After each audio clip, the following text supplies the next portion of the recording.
ಮರಿ ಒಂದು ಹಂತದಲ್ಲಿ ಅದು ದೊಡ್ಡದಾಗ್ತಾ ಬಂದ್ಮೇಲೆ ದೊಡ್ಡದಾಗ್ಬಿಡ್ತದೆ. ಅದು ದೊಡ್ಡದಾದ್ಮೇಲೆ ಏನ್ ಮಾಡ್ತದೆ? ಅದು ಅದರ ಸ್ವಭಾವ ಅದು ತೋರಿಸ್ತದೆ ಅಲ್ವಾ? ಹುಲಿ ಹೊಟ್ಟೆಯಿಂದ ಏನ್ ಹುಡ್ತದೆ? ಹುಲಿನೇ ಹುಡ್ತದೆ. ಆ ಹುಲಿ ಮರಿಯನ್ನ ಹೆಂಗಾದ್ರೂ ಸಾಕ್ಬೋದು, ನಾವು ಟ್ರೈನಿಂಗ್ ಮಾಡ್ಬೋದು. ಆದ್ರೆ ಒಂದು ಸಮಯ ಅಥವಾ ಒಂದು ವಯಸ್ಸು ಅದಕ್ಕೆ ಆದಾಗ ಮಾತ್ರ ಅದು ತನ್ನ ಸ್ವಭಾವವನ್ನು ತೋರಿಸ್ತದೆ. ಹುಲಿ ಮರಿ ಹಾಲು ಕೊಡ್ತಾನೆ ಇರಲ್ಲ. ಅದು ಎಂತ ಗುಣ? ಅದು ಮಾಂಸ ತಿನ್ನುವಂತ ಗುಣ, ಕೊಲ್ಲುವಂತ ಗುಣ, ದುಷ್ಟ ಪ್ರಾಣಿಗಳು. ಈ ಕಾಲ ಸಮಯ ಅದನ್ನೇನ್ ಮಾಡ್ತದೆ? ನಿರ್ಧರಿಸ್ತದೆ ಅದರ ಸ್ವಭಾವ ಏನಂದ್ರೆ. ಚಿಕ್ಕದಾಗಿದ್ದಾಗ ಏನು ಗೊತ್ತಾಗಲ್ಲ ಅದು. ಆದ್ರೆ ಕಾಲಗಳು ಕಳೆದ ಹಾಗೆ, ಸಮಯ ಕಳೆದ ಹಾಗೆ ಅದು ಯಾವ ರೀತಿಯಾಗಿ ಬೆಳವಣಿಗೆ ಆಗ್ತಾ ಬರ್ತದೋ ಆವಾಗ ಅದರ ನಿಜವಾದ ಸ್ವಭಾವ ಹೊರಗೆ ಬರ್ತದೆ. ಹಲ್ಲೆಲೂಯಾ. ಇವತ್ತು ನಾವೆಲ್ಲರೂ ದೇವರಿಂದ ಹುಟ್ಟಿದವರು. ಇವಾಗ ದೇವರಿಂದ ಹುಟ್ಟಿದವರು ಕೆಲವರು ಏನ್ ಮಾಡ್ತಾ ಇದ್ದೇವೆ ಅಂತಂದ್ರೆ ಕೆಲವರು ತಪ್ಪುಗಳನ್ನ ಮಾಡ್ತಾ ಇದ್ದೇವೆ. ಕೆಲವು ಕಾರ್ಯಗಳು ದೇವರಿಗೆ ಇಷ್ಟವಿಲ್ಲದ ಕಾರ್ಯಗಳನ್ನು ಮಾಡ್ತಾ ಇದ್ದೇವೆ. ಕೆಲವರು ಸರಿಯಾಗಿ ಚರ್ಚೆಗೆ ಬರಕ್ಕೆ ಆಗ್ತಾ ಇರಲ್ಲ. ಕೆಲವರು ಕರ್ತನ ಮೇಲೆ ಮಾತು ಹೇಳ್ಕೊಳಕ್ ಆಗ್ತಾ ಇರಲ್ಲ. ಈ ತರ ಕೆಲವು ತಪ್ಪುಗಳನ್ನ ಮಾಡ್ತಾ ಇರಬೇಕಾದ್ರೂ ನಾವು ದೇವರಿಂದ ಹುಟ್ಟಿದವರಾಗಿದ್ದರೆ ತಕ್ಕ ಸಮಯ ಕಾಲ ಬರುವಾಗ ನಾವು ದೇವರ ಸ್ವಭಾವವನ್ನು ಪ್ರಕಟಪಡಿಸುವವರಾಗಿರ್ತೇವೆ. ದೇವರ ಸ್ವಭಾವ ನಮ್ಮಲ್ಲಿ ಏನ್ ಮಾಡ್ತದೆ? ಕಾರ್ಯ ಮಾಡೋದಕ್ಕೆ ಪ್ರಾರಂಭ ಮಾಡ್ತದೆ. ಹಲ್ಲೆಲೂಯಾ. ನಾವು ಹುಟ್ಟಿದಾಗಿಂದನೇ ಪರಿಶುದ್ಧರಾಗಿದ್ವಾ? ಯೇಸು ಸ್ವಾಮಿನ ಕಂಡ್ಕೊಂಡು ಯಾವಾಗ ಕಂಡ್ಕೊಂಡ್ವಿ? ಕೆಲವು ದಿನಗಳ ನಂತರ ಕಂಡ್ಕೊಂಡ್ವಿ, ಕೆಲವು ವರ್ಷಗಳ ನಂತರ ಕಂಡ್ಕೊಂಡ್ವಿ. ಕ್ರೈಸ್ತರಾಗಿದ್ರು ಅಥವಾ ಅನ್ಯರಾಗಿದ್ರು ಒಂದು ಹಂತದ ನಂತರ ನಾವೇನ್ ಮಾಡ್ಕೊಂಡ್ವಿ?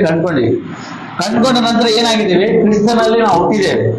ಇಲ್ಲಿ ಹೇಳ್ತದೆ, ದೇವರಿಂದ ಹುಟ್ಟಿದವನು ಪಾಪ ಮಾಡನು, ದೇವರ ಜೀವವು ಅವನಲ್ಲಿ ನೆಲೆಗೊಂಡಿದೆ. ಆದ್ರೆ ತಮಿಳಲ್ಲಿ ಏನಿರ್ತದೆ? ಬೀಜಕ್ಕೆ ಹೋಲಿಸ್ತದೆ.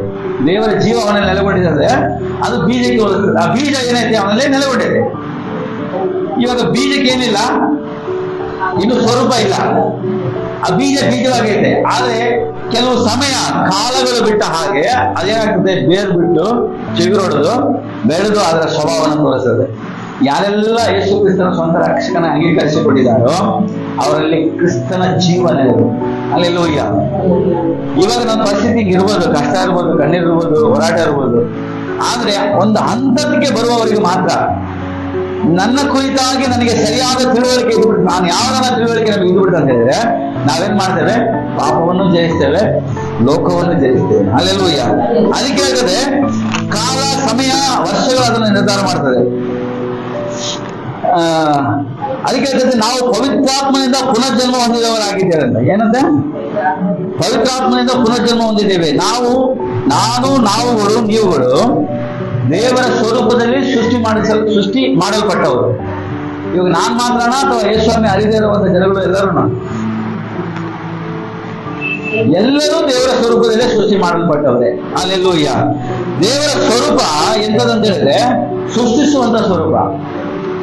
ಮನುಷ್ಯನನ್ನು ಸಹ ಹಾಗೆ ಸೃಷ್ಟಿಸುವ ಶಕ್ತಿ ಉಳ್ಳವನಾಗಿ ದೇವರು ಏನ್ ಮಾಡಿದ್ರಂದ್ರೆ ಉಂಟು ಮಾಡಿದರು. ದೇವರು ಹೆಂಗೆ ಸೃಷ್ಟಿ ಮಾಡಿದ್ರು ಅದೇ ರೀತಿ ಸೃಷ್ಟಿಸುವಂತ ವ್ಯಕ್ತಿಗಳನ್ನಾಗಿ ದೇವರು ನನ್ನನ್ನು ಮಾಡಿದರು. ದೇವರು ಇಡೀ ಲೋಕವನ್ನು ಉಂಟು ಮಾಡೋದಕ್ಕಿಂತ ಮುಂಚಿತವಾಗಿ ಇಡೀ ಲೋಕದ ಚಿತ್ರಣ ಎಲ್ಲಿತ್ತು? ಇಡೀ ಮನುಕುಲದ ಚಿತ್ರಣ ಎಲ್ಲಿತ್ತು? ದೇವರ ಮನಸ್ಸಿನಲ್ಲಿ, ಮೈಂಡಲ್ಲಿ ಇತ್ತು. ಹಾಗೆ ನೀವು ಸಹಿತ ರೂಪಿಸುವಂತ ವ್ಯಕ್ತಿಗಳಾಗಿರ್ತೇವೆ. ನಮ್ಮ ಜೀವಿತದ, ನಮ್ಮ ಕುಟುಂಬದ ಇಡೀ ಚಿತ್ರಣ ನಮ್ಮ ಮೈಂಡಲ್ಲಿ ಇರುತ್ತೆ. ನಾನು ಹೆಂಗಿರ್ತೇನೆ, ನನ್ನ ಮಕ್ಕಳು ಹೆಂಗಿರ್ತಾರೆ, ನನ್ನ ಯಜಮಾನರು ಹೆಂಗಿರ್ತಾರೆ, ನಮ್ಮ ಮಕ್ಕಳ ಭವಿಷ್ಯ ಹೆಂಗಿರ್ತದೆ ಅನ್ನೋದು ಇಡೀ ಚಿತ್ರಣ ನಮ್ಮ ಮೈಂಡಲ್ಲಿ ಇರಬೇಕು. ಆ ಮೈಂಡಲ್ಲಿ ಇಟ್ಕೊಂಡು ನಾವು ಅದಕ್ಕೆ ಸರಿಯಾಗಿ ಕಾರ್ಯ ಮಾಡುವಾಗ ವಾಕ್ಯದ ಆಧಾರದಿಂದ ಅದೇನಾಗ್ತದೆ? ಒಂದಿನ ನಮ್ಮ ಕಣ್ಣು ಮುಂದೆ ನಡೀತದೆ. ಹಲ್ಲೆಲೂಯಾ. 1 ಪೇತ್ರ 1:23 ಇರ್ತದೆ, ನಾವೇನಾಗಿದ್ದೇವೆ ಅಂದ್ರೆ ಪುನರ್ಜನ್ಮ ಹೊಂದಿದವರಾಗಿದ್ದೀರಲ್ಲ. ನಾವೇನಾಗಿದ್ದೇವೆ? ಪುನರ್ಜನ್ಮ ಹೊಂದಿದವರಾಗಿದ್ದೇವೆ. 1 ಪೇತ್ರ 1ನೇ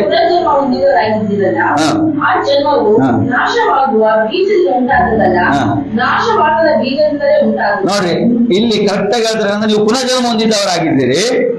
ಆ ಜನ್ಮ ನಾಶವಾಗುವ ಬೀಜದಿಂದ ಉಂಟಾಗುತ್ತಲ್ಲ, ನಾಶವಾಗದ ಬೀಜದಿಂದ ಉಂಟಾಗುತ್ತೆ. ಅದು ನಾಶವಾಗುವ ಬೀಜ ಅಲ್ಲ, ನಾಶವಾಗದ ಬೀಜ. ಇವತ್ತು ದೇವರ ವಾಕ್ಯದಿಂದ ಹುಟ್ಟಿದವರು ಅದು ನಾಶವಾಗದ ಬೀಜದಿಂದ ಹುಟ್ಟಿದ್ದೇವೆ. ಒಂದು ದಿನ ಆ ಬೀಜ ಏನಾಗ್ತದೆ? ಫಲ ಕೊಡ್ತದೆ. ಹಲ್ಲೆಲೂಯಾ.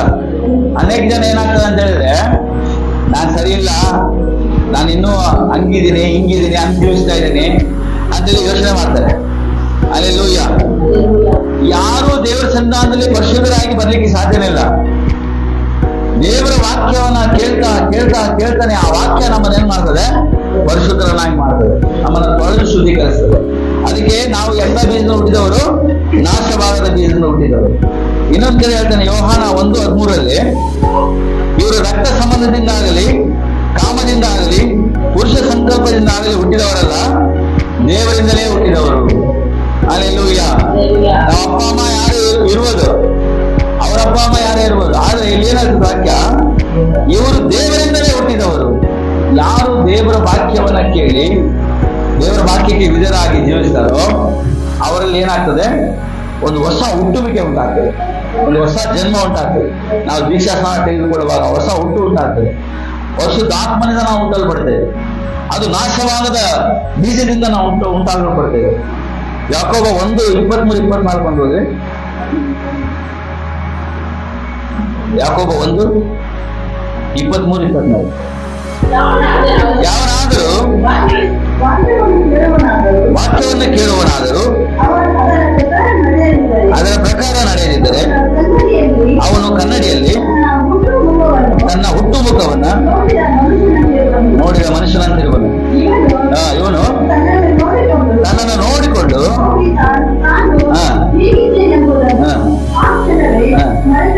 ಮರೆತು ಬಿಡುವನು. ಇಲ್ಲಿ ಹೇಳ್ತದೆ, ಯಾವನಾದ್ರೂ ವಾಕ್ಯವನ್ನು ಕೇಳುವನಾದರೂ ಅದರ ಪ್ರಕಾರ ನಡೆಯದಿದ್ರೆ ಅವನು ಕನ್ನಡಿಯಲ್ಲಿ ತನ್ನ ಹುಟ್ಟು ಮುಖವನ್ನು ನೋಡಿದ ಮನುಷ್ಯನಂತಿರುವನು. ಅವನು ತನ್ನನ್ನು ನೋಡಿಕೊಂಡು ಹೋಗಿ ತಾನು ಹೀಗಿದ್ದೀನೆಂದು ಆ ಕ್ಷಣವೇ ಏನ್ ಮಾಡ್ತಾನೆ? ಮರೆತು ಬಿಡ್ತಾನೆ. ದೇವರ ವಾಕ್ಯ ನೋಡುವಾಗ ದೇವರ ವಾಕ್ಯ ಹೇಳ್ತಿದ್ದೆ, ನಾನು ಹೇಳ್ತೀನಿ ಇವತ್ತು ದೇವರ ವಾಕ್ಯ ಹೇಳ್ತದೆ, ನೀನ್ ಯಾರು? ಅಮೂಲ್ಯನು, ಶ್ರೇಷ್ಠನು, ನೀನ್ ದೇವರ ಮಗನು, ನೀನ್ ಪಾಪ ಮಾಡ್ಲಿಕ್ಕೆ ಸಾಧ್ಯನೇ ಇಲ್ಲ, ಯಾಕಂದ್ರೆ ದೇವರ ಜೀವ ನಿನ್ನಲ್ಲಿ ಐತೆ, ನೀನು ಆಶೀರ್ವದಿಸಲ್ಪಟ್ಟವನು ಅಂತ ದೇವರ ವಾಕ್ಯ ಹೇಳ್ತದೆ. ಇಲ್ಲಿ ದೇವ್ರ ಅನುಕೂಲದಾಗ ಏನೇನು ಹೇಳ್ತಾರೆ ಅಂತೆಲ್ಲ ನೋಡ್ಕೊಂಡು ನಾವು ಹೋದ ತಕ್ಷಣ ಏನ್ ಮಾಡ್ಬಿಡ್ತೇವೆ? ಮತ್ತೋಗ್ಬಿಡ್ತೇವೆ, ನಾನು ಯಾರು ಅಂತ, ನನ್ನ ಸ್ವಭಾವ ಏನು, ಆ ಸ್ವಭಾವ ನಾವು ಪ್ರಕಟಪಡಿಸ್ಬೇಕಾಗಿತ್ತು. ಕ್ರಿಸ್ತನ ಛಾಯೆನ ನಾವು ನೋಡ್ತೇವೆ. ಇವತ್ತು ನಾವು ಕನ್ನಡಿ ನೋಡುವಾಗ ನಮ್ಮನ್ನೇ ನಾವು ನೋಡ್ತೇವೆ ಅಲ್ವಾ? ಏನ್ ತೋರಿಸ್ತದಲ್ಲಿ ಕನ್ನಡಿ ನೋಡುವಾಗ? ನಮ್ಮ ಪ್ರತಿಬಿಂಬ ತೋರಿಸ್ತದೆ. ಇವತ್ತು ಕನ್ನಡಿಯಲ್ಲಿ ನೋಡುವಾಗ ಕೆಲವು ಹೇಳ್ತಾರೆ, ಕನ್ನಡದಲ್ಲಿ ನಮ್ಮ ಮಿಸ್ಟೇಕ್ಸ್ಗಳನ್ನ ತೋರಿಸ್ತದೆ, ಏನು ತಪ್ಪುಗಳನ್ನ ತೋರಿಸ್ತದೆ, ನಮ್ಮ ಸರಿ ಇಲ್ಲದೆ ಇದ್ದದನ್ನ ತೋರಿಸ್ತದೆ. ನಾವು ಅದನ್ನ ನೋಡಿ ಏನ್ ಮಾಡ್ಬೇಕು? ಸರಿಪಡಿಸ್ಕೊಳ್ಬೇಕು. ಕನ್ನಡಿ ನೋಡುವಾಗ ಹಿಂಗಿದೆ, ಹಂಗಿದ್ಯಾ, ಮುಖದಲ್ಲಿ ಏನಾದ್ರು ಕಲೆ ಇದೆಯಾ, ಎಲ್ಲದೂ ಕಾಣ್ತದೆ. ಅದನ್ನೇನ್ ಮಾಡ್ಕೊಳ್ಬೇಕು? ಸರಿ ಮಾಡ್ಕೊಳ್ಬೇಕು. ಮತ್ತೆ ನಮ್ಮ ಸ್ವರೂಪ ಏನಿದೆ ಅನ್ನೋದು ನಾವು ನೋಡ್ಕೋಬೇಕು. ನಾವು ಯಾರ ಸ್ವರೂಪವಾಗಿದ್ದೇವೆ? ಅದಕ್ಕೆ ಹೇಳ್ತದೆ, ನಾವು ದೇವರ ಸ್ವರೂಪವಾಗಿದ್ದೇವೆ, ಅದನ್ನ ನಾವು ಏನ್ ಮಾಡ್ಕೋಬಾರ್ದು? ಮರೆತು ಬಿಡಬಾರ್ದು. ಹಲ್ಲೆಲೂಯಾ. ನಾವು ದೇವರ ಬೀಜದಿಂದ ಹುಟ್ಟಿದವನು, ದೇವರ ಬೀಜ ನನ್ನಲ್ಲಿ ಐತೆ, ನಾನು ದೇವರಿಂದ ಹುಟ್ಟಿದವನು, ಅದನ್ನ ನಾವು ನೋಡ್ಕೊಳ್ಬೇಕು. ಹಲ್ಲೆಲೂಯಾ. ಕನ್ನಡಿ ನೋಡುವಾಗ ನೀನ್ ದೇವರ ಸ್ವರೂಪಿ, ನಾನು ದೇವರ ಸ್ವರೂಪವಾಗಿದ್ದೇನೆ, ನಾನು ದೇವರ ತನ್ನ ಸ್ವರೂಪದಲ್ಲಿ ನನ್ನನ್ನು ಉಂಟು ಮಾಡಿದ್ದಾನೆ, ಅದನ್ನ ನಾವು ತಿಳ್ಕೊಳ್ಬೇಕು. ನೋಡ್ಕೊಂಡು ಹೋಗಿ ನಂತರ ನಾವೇನ್ ಮಾಡ್ಬಿಡೋದು? ಮರೆತು ಬಿಡಬಾರ್ದು. ಅದಕ್ಕೆ ಹೇಳ್ತದೆ ಕೀರ್ತನೆ 82:6, ನೀವು ದೇವರುಗಳು ಎಲ್ಲರೂ ಪರಾತ್ಪರನ ಮಕ್ಕಳು ಎಂದು ನಾನು ಹೇಳಿದೆನು. ಏನಂತೆ? ನೀವೆಲ್ಲ ಯಾರುಗಳು? ದೇವರುಗಳು. ನೀವು ಅಂತ ಹೇಳಿದ್ರೆ ಒಪ್ತೀರಿ? ನೀವೆಲ್ಲ ದೇವರು ಅಂತ ಹೇಳಿದ್ರೆ ಒಪ್ತೀರಾ? ಒಪ್ಪಕ. ಯೋಹಾನ 10:34-38 ಎಷ್ಟು ಸಮಯ ಹೇಳಿದ್ದಾರೆ ನೋಡಿ. ಯೋಹಾನ 10:34-38. ಅದಕ್ಕೆ ಯೇಸು, ನೀವು ದೇವರುಗಳೇ ಎಂದು ನಾನು ಹೇಳಿದೆನು ಎಂಬುದಾಗಿ ನಿಮ್ಮ ಧರ್ಮಶಾಸ್ತ್ರದಲ್ಲಿ ಬರೆದದೇ ಇಲ್ಲ. ಶಾಸ್ತ್ರವು ಏನಾಗಲ್ಲ? ಸುಳ್ಳಾಗದೇ ಇಲ್ಲ. ನಾವೆಲ್ಲ ಯಾರಾಗಿದೆ? ಪ್ರವಾದಿಗಳ ಮುಖಾಂತರವಾಗಿ ಅಲ್ಲಿ ಕೀರ್ತನೆಗಳನ್ನು ಬರೀತಾನೆ, ನೀವು ದೇವರುಗಳು ಎಲ್ಲರೂ ಪರಾತ್ಪರನ ಮಕ್ಕಳು ಅಂತ ಬರೀತಾನೆ. ಇಲ್ಲಿ ಯೇಸು ಸ್ವಾಮಿನೇ ಹೇಳ್ತಾರೆ, ಯೇಸು ನೀವು ದೇವರುಗಳೇ ಎಂದು ನಾನು ಹೇಳಿದೆನೆಂಬುದಾಗಿ ನಿಮ್ಮ ಧರ್ಮಶಾಸ್ತ್ರದಲ್ಲಿ ಬರೆದಿಲ್ಲ ಅಂತ ಹೇಳಿದಾಗ ಆ ಶಾಸ್ತ್ರ ಎಂದಿಗೂ ಸುಳ್ಳಾಗೋದಿಲ್ಲ. ಇವತ್ತು ದೇವರಿಂದ ಹುಟ್ಟಿದವನು ಯಾರಾಗಿದ್ದಾನೆ? ದೇವರ ಮಗನಾಗಿದ್ದಾನೆ. ಅಲ್ಲೆಲ್ಲೂಯ್ಯ. ಹುಲಿಯಿಂದ ಹುಟ್ಟಿದ್ದು ಹುಲಿ, ಸಿಂಹದಿಂದ ಹುಟ್ಟಿದ್ದು ಸಿಂಹ ಆದ ಹಾಗೆ ದೇವರಿಂದ ಹುಟ್ಟಿದವನು ದೇವರ ಸ್ವರೂಪಿಯಾಗಿ ಇರ್ತಾನೆ. ಇವತ್ತು ಆದಾಮ ಅವಳನ್ನ ಸೈತಾನ ವಂಚನೆ ಮಾಡಿದ ಹೆಂಗಂತೀರಿ? ಹೆಂಗ್ ವಂಚನೆ ಮಾಡ್ದ? ನೀನು ಇದನ್ನ ತಿಂದ್ರೆ ದೇವರಂತ ಆಗ್ತೀಯ. ಅವ್ರು ಆಲ್ರೆಡಿ ಹೆಂಗಿದ್ರು? ದೇವ್ರ ತರನೇ ಇದ್ರು. ಇಲ್ಲಿ ವಾಕ್ಯ ಇರುತ್ತೆ, ನೀವು ದೇವರುಗಳೇ. ಇಲ್ಲಿ ನೀವು ಯಾರಾಗಿದ್ದೀರಿ ಇವಾಗ? ದೇವರುಗಳೇ ಆಗಿದ್ದೀರಿ. ಈಗ ನೀವು ದೇವರುಗಳಲ್ಲ ಅಂತ ಯಾರು ಹೇಳ್ತಾರೆ ಇವಾಗ? ಇವತ್ತು ಒಂದು ವಾಕ್ಯಕ್ಕೆ ವಿರುದ್ಧವಾಗಿ ಬೇರೆ ಯಾರಾದ್ರೂ ಡಿಸ್ಕಷನ್ ಮಾಡುವಾಗ, ಉದಾಹರಣೆ ಹೇಳ್ತೀನಿ. ಇವಾಗ ಅವಳಿಗೆ ಬಂದು ಆ ಸೈತಾನ ಹೇಳ್ದ, ನೀನು ಈ ಹಣ್ಣನ್ನ ತಿಂದ್ರೆ ಏನಾಗ್ತೀಯ? ದೇವರಂತ ಆಗ್ತೀಯ. ಹಂಗೆ ಹೇಳಿದಾಗ ಅವಳು ಏನ್ ಮಾಡೋದು? ಅವ್ರ ಗಂಡನಿಗಾದ್ರೂ ಅಟ್ಲೀಸ್ಟ್ ಕೇಳ್ಬೇಕಿತ್ತು. ಹಿಂಗೆ ಹೇಳ್ತದನಪ್ಪ ಅವನು ಬಂದು ಇದನ್ನ ತಿನ್ನಾನ ಅಂತ ಕೇಳಬೇಕಿತ್ತು. ಅವಾಗ ಅವನು ಹೇಳ್ತಿದ್ದ, ಇಲ್ಲ ದೇವ್ರು ತಿನ್ಬೇಡ ಅಂತ ಹೇಳಿದ್ರೆ ತಿನ್ಬೇಡ. ಕೆಲವು ಗೊಂದಲಗಳ ಸಮಸ್ಯೆಗಳು ಹೆಂಗಾಗ ಗೊತ್ತಾ? ಮನೆಗೆ ಓನ್ ಡಿಸಿಷನ್, ಅವರೊಬ್ಬರೇ ತೆಗೆದುಕೊಳ್ಳುವ ತೀರ್ಮಾನಗಳು ಕೆಲವು ಸಲ ಸಮಸ್ಯೆಗಳಿಗೆ ಕಾರಣ. ಅವಳು ಆ ತೀರ್ಮಾನವನ್ನ ಆದಾಮನಿಗೆ ಕೇಳಿದ್ರೆ ಆದಾಮ ಸರಿಯಾದ ಸೊಲ್ಯೂಷನ್ ಹೇಳ್ತಾ ಇದ್ದ. ಇಲ್ಲ, ಆದಾಮನಿಗೆ ಕನ್ಫ್ಯೂಸ್ ಆಗಿತ್ತಂದ್ರೆ ಅವ್ರು ಯಾರನ್ನ ಕೇಳ್ಬೇಕಿತ್ತು? ಪ್ರತಿದಿನ ಸಾಯಂಕಾಲ ದೇವ್ರು ಬರ್ತಾ ಇದ್ರು. ದೇವ್ರು ಬಂದಾಗ ಅವ್ರ ಜೊತೆ ಮಾತಾಡ್ತಾ, ಇಲ್ಲ ಸ್ವಾಮಿ ಈ ತರ ಒಬ್ನು ಬರ್ತಾ ಇದ್ದಾನ ಅವಾಗ ಸಾಯಂಕಾಲ ನೀನು ಹೋದಾಗ ಅವ್ನು ಬಂದು ನಮ್ಮನ್ನು ಕಾರ್ತಾನೆ ಹಣ್ಣು ತಿನ್ನುತ್ತೇನೆ ಅಂತೇಳಿ, ಹೆಂಗ್ ತಿನ್ನೋಣ ಬೇಡ ಅಂತ ಎಷ್ಟು ದೇವ್ರ ಕೇಳಬೇಕು. ಕೇಳಿದ್ರೆ ದೇವ್ರು ಏನ್ ಹೇಳ್ತಾ ಇದ್ರು? ತಿನ್ನೋದು ಅಂತ ಹೇಳ್ತಿದ್ರ? ಬೇಡ ಇವತ್ತು ತಿನ್ಬೇಡ, ಇನ್ನೊಂದು ಹಣ್ಣು ಐತೆ ಅದನ್ನ ಮೊದಲು ತಿಂದು ಆಮೇಲೆ ತಿನ್ನು ಅಂತ ಹೇಳ್ತಾ ಇದ್ರು. ಏನೋ ಗೊತ್ತಿಲ್ಲ. ಅವ್ರು ಕೇಳದೆ ತೆಗೆದುಕೊಂಡ ತೀರ್ಮಾನ ಇವತ್ತು ಮಹಾ ದೊಡ್ಡ ಪಾಪಕ್ಕೆ, ಮರಣಕ್ಕೆ ಕಾರಣ ಆಯ್ತು. ಕುಟುಂಬದಲ್ಲಿ ಹಂಗೆ ನಾವು ತೆಗೆದುಕೊಳ್ಳುವಂತ ತೀರ್ಮಾನ ಯಾವತ್ತೂ ಒಂದು ವಿಷಯ ಯಾರಾದ್ರೂ ನಮ್ಗೆ ಹೇಳುವಾಗ ಅಥವಾ ಏನಾದ್ರೂ ಮಾಡ್ಬೇಕಂದಾಗ ಒಬ್ಬರೇ ನಾವೇನು ಮಾಡಬಾರ್ದು, ತೀರ್ಮಾನ ತಗೋಬಾರ್ದು. ನಾವು ಕುಟುಂಬದೊಟ್ಟಿಗೆ ಡಿಸ್ಕಸ್ ಮಾಡಿ ತಗೋಬೇಕು. ಎರಡನೇದಾಗಿ ಆ ವಿಷಯವನ್ನ ದೇವರ ಬಳಿಗೆ ನಾವು ಚರ್ಚೆ ಮಾಡೋದು. ಅಲ್ಲೆಲ್ಲೂಯ್ಯ. ಒಬ್ರು ಇದ್ದಾರೆ, ಒಬ್ರು ಪಾಸ್ಟಮ್ಮ ಒಬ್ರು ಇದ್ದಾರೆ. ಅವರು ತನ್ನ ಗಂಡನಿಗೆ ಗೊತ್ತಿಲ್ದಂಗೆ ದುಡ್ಡನ್ನ ಇನ್ನೊಬ್ಬರಿಗೆ ಬಡ್ಡಿ ಕೊಟ್ಬಿಟ್ಟಿದ್ದಾರೆ. ಚಿಕ್ಕ ಹುಡುಗಿ ಯಾರಿಗೂ ಮನೆಗೆ ಯಾರಿಗೂ ಗೊತ್ತಿಲ್ದಂಗೆ ಬಡ್ಡಿ ಕೊಟ್ಬಿಟ್ಟಿದ್ದಾರೆ. ಯಾರಿಗೆ ತಿಳಿಸಿಲ್ದಂಗೆ, ಮನೆಗೆ ತಿಳಿಸಿಲ್ದಂಗೆ ಯಾರಿಗೆ ಹೇಳಿದ್ರೆ ಕೊಟ್ಬಿಟ್ಟಿದ್ದಾರೆ. ಅವರು ರಿಟರ್ನೇ ಕೊಟ್ಟಿಲ್ಲ. ಇವಾಗ ಈ ಅಮ್ಮಗೆ ಏನ್ ಪರಿಸ್ಥಿತಿ ಅಂತ ಹೇಳಿದ್ರೆ, ಗಂಡನಿಗೆ ಹೇಳ್ಬೇಕಾ ಬೇಡ, ಹೆಂಗ ಅದನ್ನ ವಸೂಲಿ ಮಾಡೋದು? ಗಂಡನಿಗೆ ಗೊತ್ತಿಲ್ಲದೆ ಕೊಟ್ಬಿಟ್ರೆ ಒಂದು ದುಡ್ಡಿನ ಆಸೆಗೆ ಇವಾಗ ಅವ್ನು ಹಾಕೊಂಡು ಹೋಗ್ಬಿಟ್ಟಿದ್ದಾರೆ, ಇವಾಗ ಅದನ್ನ ವಸೂಲಿ ಮಾಡ್ಬೇಕಂದ್ರೆ ಇವ್ರೊಬ್ಬರೇ ವಸೂಲಿ ಮಾಡಕ್ಕಾಗಲ್ಲ, ಹೇಳಲೇಬೇಕು. ಗಂಡನ ಅಂತ ಹೇಳಿದ್ರೆ ನೀನ್ ಯಾಕೆ ಕೊಡಕ್ ಹೋಗಿದ್ದೀನಿ ಗಲಾಟೆ ಮಾಡ್ತಾನೆ. ಆ ದುಡ್ಡು ಎಲ್ಲಿಂದ ಬಂತು, ಎಲ್ಲಿ ತೆಗೆದು ಕೊಟ್ಟೆ, ಹೆಂಗ್ ಕೊಟ್ಟೆ ನೀನ್ ಅಂತ ಗಲಾಟೆ ಮಾಡ್ತಾನೆ. ಇವಾಗ ಏನ್ ಮಾಡಲ್ಲ, ಕಳ್ಳನಿಗೆ ಕೇಳ್ಕೊಳ್ಳೋದು ಹೆಂಗಿರ್ಬೇಕು ಹಂಗೆ ಸುಮ್ಮನೆ ಇರ್ಬೇಕು. ಆತರ ಕೆಲವು ವೈಯಕ್ತಿಕ ನಿರ್ಧಾರಗಳು ಕೆಲವೊಂದು ಸಮಸ್ಯೆಗಳನ್ನ ತಂದ್ಬಿಡ್ತದೆ ಕುಟುಂಬದಲ್ಲಿ. ಅದಕ್ಕೆ ನಾವು ಯಾರಾಗಿದ್ದೇವೆ, ದೇವರ ಮಕ್ಕಳಾಗಿದ್ದೇವೆ, ದೇವರ ಸೃಷ್ಟಿಯಾಗಿದ್ದೇವೆ ಅಂತ ಸರಿಯಾದ ತಿಳುವಳಿಕೆಯಿಂದ ನಾವೇನ್ ಮಾಡ್ಬೇಕು? ಜೀವಿಸುವಂತ ವ್ಯಕ್ತಿಗಳಾಗಿರ್ಬೇಕು. ಅದಕ್ಕೆ ರೋಮ 8:14 ಹೇಳ್ತದೆ, ಯಾರ್ಯಾರು ದೇವರ ಆತ್ಮನಿಂದ ನಡೆಸಿಕೊಳ್ಳುತ್ತಾರೋ ಅವ್ರು ಯಾರಾಗಿದ್ದಾರೆ? ದೇವರ ಮಕ್ಕಳಾಗಿದ್ದಾರೆ. ಅಲ್ಲೆಲ್ಲೂಯ್ಯ. ನಾವೆಲ್ಲ ದೇವರ ಆತ್ಮನಿಂದ ನಡೆಸಿಕೊಳ್ಳಲ್ಪಡುವಂತವರು, ನಾವು ದೇವರ ಮಕ್ಕಳಾಗಿದ್ದೇವೆ.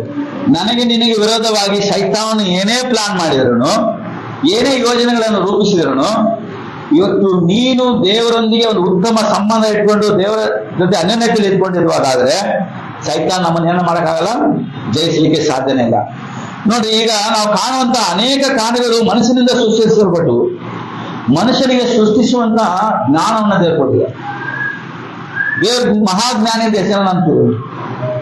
ದೇವ್ರ ಮಹಾಜ್ಞಾನಿ. ನಾವು ಜ್ಞಾನಿಗಳೇ. ಯಾಕಂದ್ರೆ ದೇವರ ಜ್ಞಾನಿ ಅಂದ್ಮೇಲೆ ನಾನು ನೀನು, ನನ್ನ ದೇವರ ಸೃಷ್ಟಿ ಆದ್ಮೇಲೆ ನಾನು ನೀನು ಜ್ಞಾನಿನೇ. ಇವತ್ತು ಮನುಷ್ಯನೆಲ್ಲರೂ ಜ್ಞಾನಿ ಆಗಿದ್ದಾರೆ.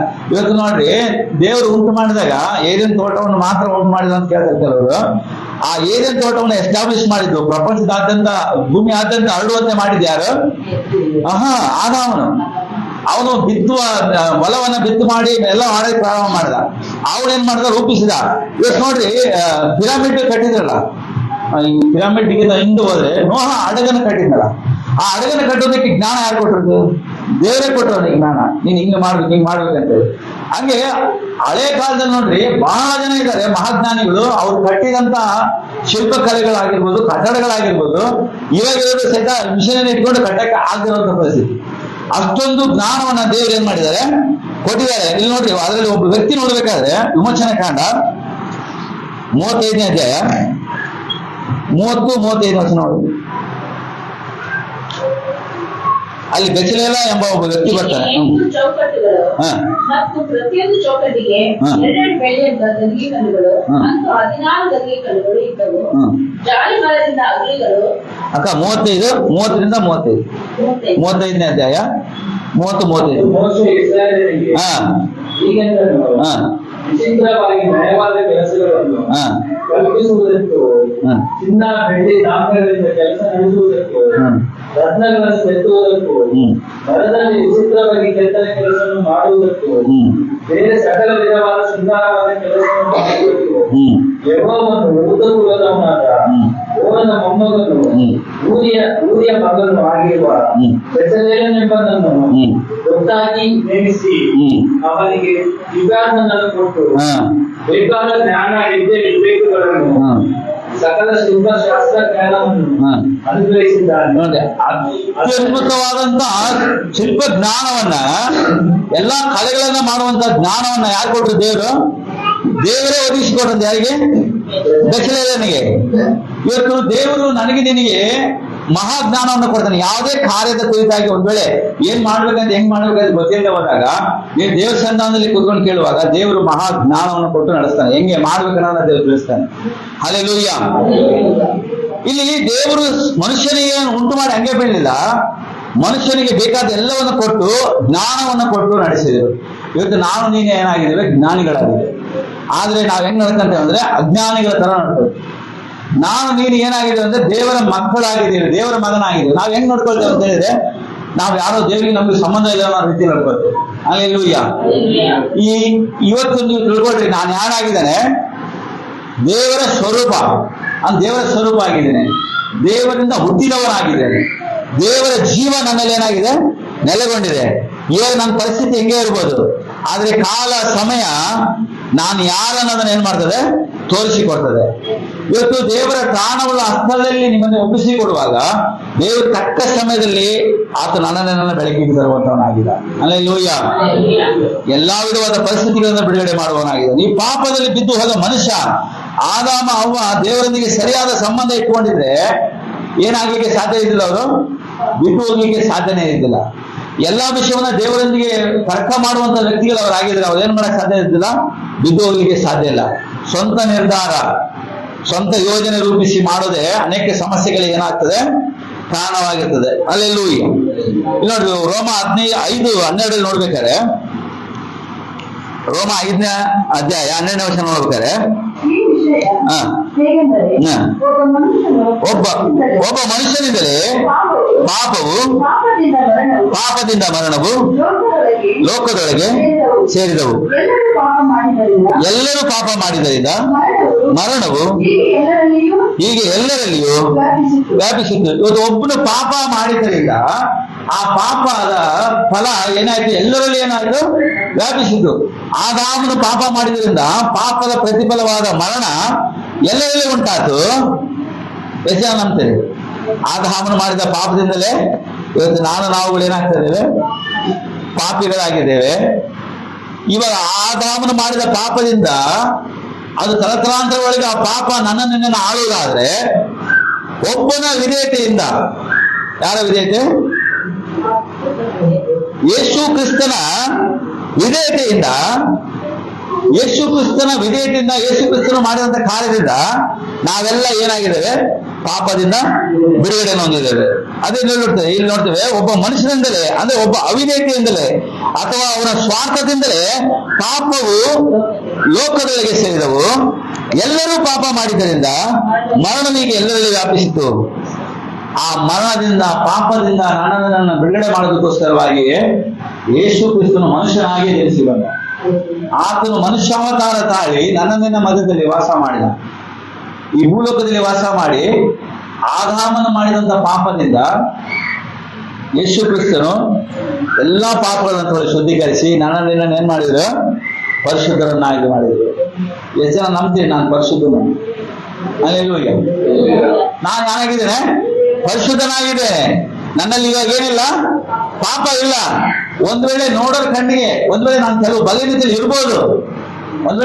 ಇರ್ಬೋದು, ಆದ್ರೆ ಕಾಲ ಸಮಯ ನಾನು ಯಾರನ್ನೋದನ್ನ ಏನ್ ಮಾಡ್ತದೆ? ತೋರಿಸಿಕೊಡ್ತದೆ. ಅಲ್ಲೆಲ್ಲೂಯ್ಯ. ಆ ಬಲಹೀನತೆಗಳು ದೇಶದಲ್ಲಿ ಬೇಕಾದಂತ ಬಲವನ್ನ ಯಾರು ಕೊಡ್ತಾರೆ? ದೇವರೇ ಕೊಡ್ತಾರೆ. ಇವತ್ತು ಒಬ್ರು ಏನ್ ಮಾಡ್ತಾರೆ ಅಂತ ಹೇಳಿದ್ರೆ, ಒಬ್ರು ಏನೋ ಡ್ರಿಂಕ್ಸ್ ಮಾಡ್ತಾ ಇರ್ತಾರೋ, ಗುಟ್ಕಾ ತಿಂತಾ ಇರ್ತಾರೋ, ಸಿಗರೇಟ್ ಸೇರ್ತಾ ಇರ್ತಾರೋ ಗೊತ್ತಿಲ್ಲ. ಅವರು ಇವಾಗ ಏನ್ ಮಾಡ್ತಾರೆ, ಕೆಲವರು ಅಂತವ್ರು ಮಾಡೋದು ಸಸಿ ಬರ್ತಾ ಹೋಗ್ತಾ ಇರ್ತಾರೆ. ಬರ್ತಾ ಹೋಗ್ತಾ ಇದ್ದ ತಕ್ಷಣ ಅವ್ರು ಏನಾಗಿ ಹೋಗ್ಲಿಕ್ಕೆ ಸಾಧ್ಯ ಇಲ್ಲ, ಕೆಟ್ಟು ಹೋಗ್ಲಿಕ್ಕೆ ಸಾಧ್ಯ ಇಲ್ಲ. ಒಂದ್ ವೇಳೆ ಅವರು ದೇವರಿಂದ ಹುಟ್ಟಿದವರಾಗಿದ್ದರೆ, ದೇವರ ಬೀಜ ಅವರಲ್ಲಿ ನೆಲೆಗೊಂಡಿದ್ದರೆ, ದೇವರ ಆತ್ಮನವರು ನೆಲೆಗೊಂಡಿದ್ದರೆ, ಒಂದು ದಿನ ಬರ್ತದೆ ಅವರಿಗೆ ಆ ತಪ್ಪಿನ ಅರಿವು ಉಂಟಾಗ್ತದೆ. ಆ ತಪ್ಪುಗಳಿಂದ ಅವ್ರು ಬಿಡುಗಡೆ ಹೊಂದಿ ದೇವರ ಮಗನಾಗಿ ಬರ್ತಾರೆ. ಅಲ್ಲೆಲ್ಲೂಯ್ಯ. ಇವತ್ತು ನಾವೆಲ್ಲ ಹಂಗ್ ಬಂದವರೇ ಅಲ್ವ? ನಾವೆಲ್ಲ ಹಂಗ್ ಬಂದವ್ರೆ. ಹೆಂಗೋ ಲೋಕದ ಪ್ರಕಾರ ಜೀವಿಸ್ತಾ ಇದ್ದವ್ರು, ಲೋಕದ ಪ್ರಕಾರ ಜೀವಿಸ್ತಾ ಇದ್ದಾರೆ. ಆದ್ರೆ ದೇವರ ಬೀಜ ನಮ್ಮಲ್ಲಿ ಇದ್ದುದರಿಂದ ಕಾಲ ಸಮಯಗಳು ತೆಗೆದುಕೊಂಡು ಒಂದು ಸಮಯದಲ್ಲಿ ಒಂದು ಹಂತದಲ್ಲಿ ಯಾವ ರೀತಿಯಾಗಿ ಬೀಜ ಚಿಗುರೊಡೆದು ಬೇರುಟ್ಟು ಮೇಲೆ ಬರ್ತದೋ ಆ ರೀತಿಯಾಗಿ ದೇವರು ತನ್ನ ಸ್ವಭಾವವನ್ನು ನನ್ನ ಮುಖಾಂತರ ನಿಮ್ಮ ಮುಖಾಂತರ ವ್ಯಕ್ತಪಡಿಸುವಂತನಾಗಿದ್ದಾನೆ. ಅಲ್ಲೆಲ್ಲೂಯ್ಯ. ಇಲ್ಲಿ ನ್ಯಾಯಸ್ಥಾಪಕರು 17ನೇ 6ನೇ ವಚನವನ್ನು ಕೊನೆಯದಾಗಿ ಓದಿ ನಾವು ಮುಕ್ತಾಯ ಮಾಡ್ಕೊಳ್ಳೋಣ. ನ್ಯಾಯಸ್ಥಾಪಕರು 17ನೇ 6ನೇ ವಚನ. ಆ ಕಾಲದಲ್ಲಿ ಇಸ್ರಾಯೇಲರೊಳಗೆ ಅರಸನಿರಲಿಲ್ಲ. ಪ್ರತಿಯೊಬ್ಬನು ಮನಸ್ಸಿಗೆ ಬಂದ ಹಾಗೆ ನಡೀತಾ ಇದ್ರು. ಅರಸನು ಇರ್ಲಿಲ್ಲ, ಅವ್ರು ಏನ್ ಮಾಡ್ತಾ ಇದ್ರು? ಮನಸ್ಸಿಗೆ ಬಂದಾಗ ನಡೀತಾ ಇದ್ರು. ಇವತ್ತು ನಾವು ನಮ್ಮ ಅರಸನು ಯಾರು, ನಮ್ಮ ನಾಯಕನು ಯಾರು ಅಂತ ತಿಳುವಳಿಕೆ ಇರಬೇಕು. ನಾವು ನಮ್ಮ ಮನಸ್ಸಿಗೆ ಬಂದಾಗ ನಾವೇನ್ ಮಾಡಬಾರ್ದು? ಜೀವಿಸಬಾರ್ದು. ಇಷ್ಟ ಪ್ರಕಾರವಾಗಿ ನಡೀಬಾರ್ದು. ದೇವರ ವಾಕ್ಯದ ಪ್ರಕಾರ ನಡೆಯುವಂತ ವ್ಯಕ್ತಿಗಳಾಗಿರ್ಬೇಕು. ಅಲ್ಲೆಲ್ಲೂಯ್ಯ. ಇವತ್ತು ನಾನು ಹೇಳ್ತೇನೆ, ಒಬ್ಬ ಆದಾಮನಿಂದ ಯಾವ ರೀತಿ ನಾವು ಪಾಪಿಗಳಾಗಿವೋ ಅದೇ ರೀತಿಯಾಗಿ ಯೇಸು ಕ್ರಿಸ್ತನ ನಿಮಿತ್ತ ನಾವೇನಾಗಿದ್ದೇವೆ? ನೀತಿವಂತರಾಗಿದ್ದೇವೆ. ಅಲ್ಲೆಲ್ಲೂಯ್ಯ. ಆದಾಮನಿಂದ ಹೆಂಗೆ ಮರಣ ಬಂತು, ಯೇಸು ಕ್ರಿಸ್ತನ ನಮಗೇನಾಗಿದೆ? ಜೀವ ಬಂದಿದೆ. ಇವತ್ತು ಯೇಸು ಕ್ರಿಸ್ತನನ್ನು ನಂಬುವ ಪ್ರತಿಯೊಬ್ಬನು ಏನಾಗಿದೆ ಅಂತ ಹೇಳಿದ್ರೆ ದೇವರ ಮಗನಾಗಿದ್ದ. ಇವತ್ತು ನಾನು ನೀನು ಏನಾಗಿದ್ದೇವೆ? ದೇವರ ಮಗನಾಗಿದೆ. ದೇವರ ಹೋಲಿಕೆಯಲ್ಲಿ ಉಂಟು ಮಾಡಲ್ಪಟ್ಟಂತ ಮನುಷ್ಯ ಕಳೆದುಕೊಂಡಂತ ಏನು ಆ ಮಹಿಮೆಯನ್ನ ಮನುಷ್ಯನಾಗೇ ಬಂದು ಯೇಸು ಕ್ರಿಸ್ತನು ಆ ಮಹಿಮೆನ ತಿರುಗಿ ನಮಗೆ ಕೊಡಿದ. ಇವತ್ತು ನಾನು ನೀನು ಏನಾಗಿದ್ದೇವೆ? ದೇವರ ಸ್ವರೂಪಿಗಳಾಗಿದೆ, ದೇವರ ಮಕ್ಕಳಾಗಿದೆ. ಆ ಒಂದು ತಿಳುವಳಿಕೆ ನಮಗಿರಲಿ. ಇವತ್ತು ನಾವೆಲ್ಲ ಪಾಪಿಗಳಲ್ಲ, ಪಾಪದಿಂದ ಬಿಡುಗಡೆ ಹೊಂದಿದವರು. ನಾವು ಇವತ್ತು ಮರಣ ಹೊಂದಿದ್ರು ನಮಗೆ ನಿರೀಕ್ಷೆ ಐತೆ ಏನಂತ ಹೇಳಿದ್ರೆ, ನಾವು ಇವತ್ತು ಮರಣ ಹೊಂದಿರು ಕ್ರಿಸ್ತನೊಂದಿಗೆ ನಾವು ಜೀವಿಸ್ತೇವೆ ಅಂತ. ಎಷ್ಟೋ ಲೋಕದಲ್ಲಿರೋ ಜನಗಳಿಗೆ ಏನಿಲ್ಲ, ಆ ನಿರೀಕ್ಷೆ ಇಲ್ಲ. ಇವತ್ತು ಸತ್ ಮೇಲೆ ಏನಾಗ್ತದೆ ಅಂತ ಅವ್ರಿಗೆ ಗೊತ್ತಿಲ್ಲ. ಯೇಸು ಕ್ರಿಸ್ತನ ಏನಾಗಿದ್ದಾನೆ? ಮಾರ್ಗ, ಸತ್ಯ, ಜೀವ ಆಗಿಲ್ಲ. ಆತನೇ ಮರಣ ಪುನರುತ್ಥಾನವನ್ನು ಜಯಿಸಿ ಬಂದ ದೇವರ, ಮರಣ ಪುನರುತ್ಥಾನವನ್ನು ಹೊಂದಿದಂತ ದೇವರ ಆತನಾಗಿದೆ. ಅಲ್ಲೆಲ್ಲೂಯ್ಯ. ದೇವರ ವಾಕ್ಯದ ಮುಖಾಂತರ ಆಶೀರ್ವದಿಸಲಿ. ಒಂದು ಹಾಡಾಡುವ ಕಾಣಿಕೆ ಬರ್ತದೆ.